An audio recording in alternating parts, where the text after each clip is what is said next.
this stuff come from? I've touched on this a bit before, this explosion of craft production. What economists call that is a thick market. So it's like selling in a farmer's market in a small town where everybody knows your name. If you put some nice strawberries on top of some rubbish ones, you're not going to get away with that for very long.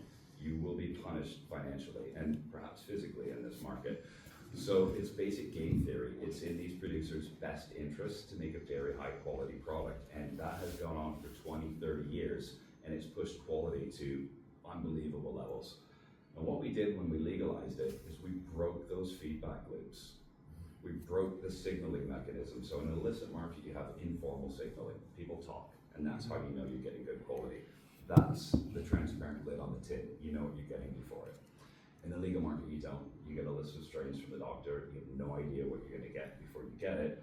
And in the legal market, there's something called disintermediation. And we've seen this in Latin American farming markets where they've got very small family holdings and that. And they do all right. They can charge a lot of money for a very high quality product. But the minute you put too many middlemen in there, you get principal agent conflicts. I just want to satisfy the next person in the value chain who might not care about quality. And this is what we've seen in olive oil, in wine, and especially pharmaceuticals. So wine, I think it was 1919, they had to bring in the Appellations Act in France, and they had to enforce it by law, because anytime there's money involved, people are going to get greedy and rip people off, and the premium producers get punished, because I showed you in the beginning, they can't get the money for their products. So it drives out the premium producers, and only the bottom feeders remain, which is why we need to fix the industry. So what did pharmaceuticals do? And just a quick, so everybody can see what it is, that is the UK. Unfortunately, they don't have basements over here, so when it snows, all of the illicit growers get very, very nervous, and you can see the busies going in there. That's about the size of your average grow that's evolved over the last 20 or 30 years. It's a living room or basement in Canada. Then you go to Aurora, Cannabis, the big Canadian companies. I don't know if you can see the end of that. That's like football fields upon football fields upon football fields. And this is a labor-intensive process. You have to put a lot of TLC into the grow. You have to walk around every day and do integrated pest management.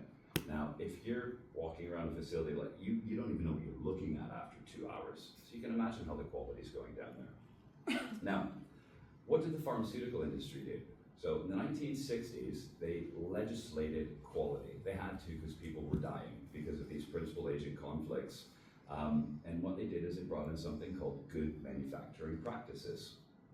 So GMP for medicine is focused on safety and efficacy, because medicine's supposed to taste bad. That's how you know it works. But there is actually a third type of quality, physical quality.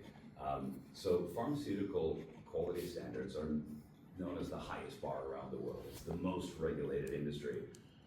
It's supposed to be quality. And if I said to everybody, hey, this is pharmaceutical quality, because companies market their products with this all the time.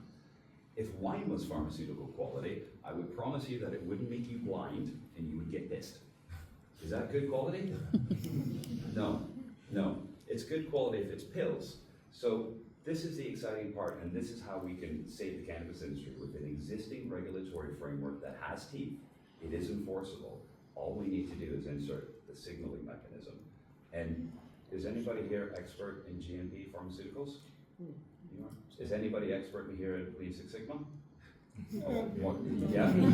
We're all GMP experts. So this is, I came to my journey by mistake. Accidentally started a pharmaceutical company, learned all the good manufacturing practice guidelines because I had to, it's barriers to entry.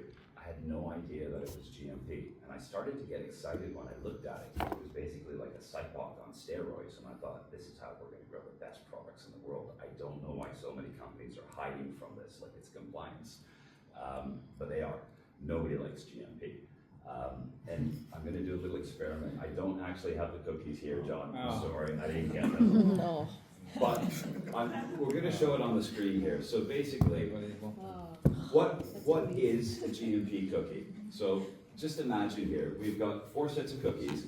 The ones on your left there, they're burnt, they taste like rubbish. I mean, you can tell, they just don't look very appetizing. The next one's over, they're a little bit better quality, but they're really dry, they're rubbish. But the thing is, they're GMP quality. They have the chip to dough ratio, just like your API in a pill or your alcohol in the wine, and they free from tested contaminants.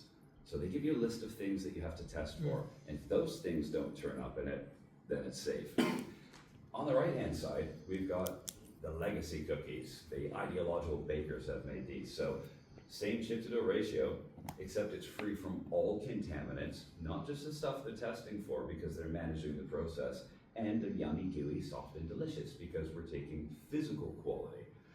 I may have skipped over it on the slide, but pharmaceuticals, the safety and efficacy is called physiochemical and physiological quality. So physiochemical, it has the right molecule in it, it doesn't have any contaminants in it, and then physiological is, it does what it says on the tin. It's gonna cure your headache.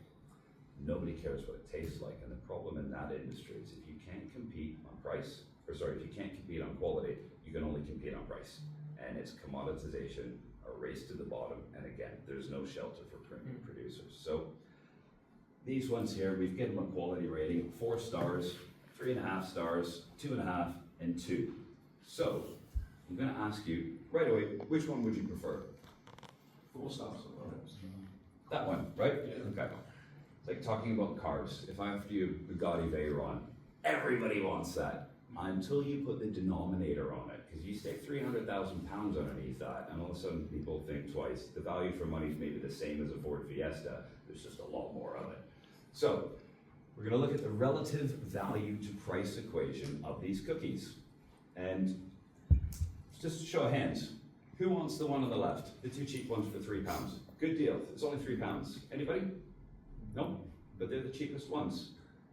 Oh, well, maybe people care about more than price then. What about the middle ones? 2 for £4.